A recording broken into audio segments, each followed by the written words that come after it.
Did you know that when you're using the dryer, if you use dryer sheets, you're actually doing yourself a disservice?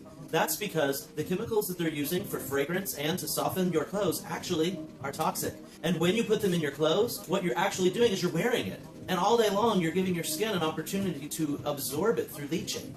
Fortunately, there's a better way. What you really need to do is get large woolly balls. You'll be helping to reduce drying time, and that's because when they're inside your load, they're going to knock around, allowing hot air to go in between your clothes and dry them much, much faster. That in turn is going to dry your clothes faster and save you electricity, which then of course saves on the electricity from the grid, which of course reduces air pollution. So by using these large woolly balls in your laundry, you're going to be helping to save money, save electricity, and reduce air pollution. All you have to do is put 3 to 4 large balls in a smaller load and up to 6 balls in a large load. So be sure to get wool balls today to add into your load of laundry to help reduce drying time and to make your clothes soft. I'm Jason Winningham, and this has been your Green Tip of the Week.